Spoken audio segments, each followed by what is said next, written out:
निकाला parliament session के दौरान हमसे बात करने का। मैं शुरू करता हूं। हमने हाल में देखे जो सीन्स पार्लियामेंट में, काफी एक्रिमोनियस हो गया है माहौल, और राहुल गांधी को तो डिस्क्वालीफाई करने की मूव शुरू कर दी है। किस तरह से देखते हैं सीक्वेंस ऑफ इवेंट्स को आप सर? मेरा मानना यह है कि पार्लियामेंट के लिए हम लोग इलेक्ट होते हैं जनता की तरफ से, तो हमारा बुनियादी काम ये होना चाहिए कि हम पार्लियामेंट आकर पार्लियामेंट चले, चाहे वो रूलिंग पार्टी हो, ट्रेजरी बेंचेस हो, अपोजिशन साइड हो। तो पार्लियामेंट चलाने की और फंक्शनिंग की बहुत बड़ी जिम्मेदारी सरकार पर होती है, अपोजिशन को भी उसमें रोल अदा करना पड़ता है। तो अब इतने दिन पार्लियामेंट नहीं चला, इससे देश की जनता का ही नुकसान हुआ। और दूसरी अहम बात यह कि मेरा मानना बहैसियत एक पार्लियामेंटेरियन के ये है कि जब पार्लियामेंट चलेगा तभी तो हम सरकार को एक्सपोज कर पाएंगे, उनसे चुपते हुए सवालात पूछेंगे जो जनता के बर्निंग इश्यूज हैं। तो पार्लियामेंट नहीं चलने से तो एक कसम से रूलिंग पार्टी को, सरकार को ही फायदा होता है। तो अच्छी बात नहीं है कि पार्लियामेंट नहीं चल रहा था। उसके बाद फिर बजट के ऊपर बहस शुरू हुई तो सबने अपनी बात को रखा। बट आपका जिम्मेदार किसको मानते हैं आप? सरकार ज्यादा जिम्मेदार है या ऑपोजिशन ज्यादा जिम्मेदार है? नहीं, सरकार। राहुल गांधी की पोजीशन को आप नहीं, सरकार, देखिए पार्लियामेंट चलाना सरकार की बहुत बड़ी जिम्मेदारी है। और जो डॉक्यूमेंट से लीडर ऑफ अपोजिशन कोट कर रहे थे वो तो एक पब्लिक डॉक्यूमेंट था। बट सर वो रिलीज नहीं हुआ। नहीं, एक मैगजीन में तो आ गया।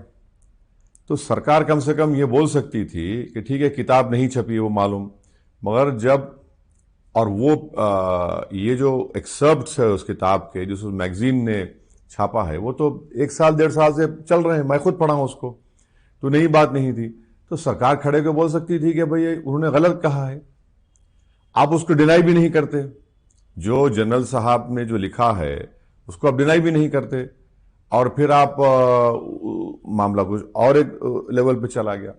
तो राहुल गांधी की ज्यादा कसूरवार नहीं है इसमें? नहीं, अगर राहुल गांधी हो या रूलिंग पार्टी हो या मेन अपोजिशन पार्टी हो, वो तो पब्लिक डॉक्यूमेंट है और उसको सरकार बोल दी थी हम उसको नहीं मानते, आप एक्शन लीजिए जनरल साहब के खिलाफ। अगर उन्होंने जो लिखा है कि चीन के टैंक्स आ रहे थे, उन्होंने लिखा है कि वो जो गलवान में लेफ्टिनेंट संतोष की जो मौत से पहले वहां पर टेंट लग गया था 1-1.5 महीने तक, उसको डिनाई कर दें।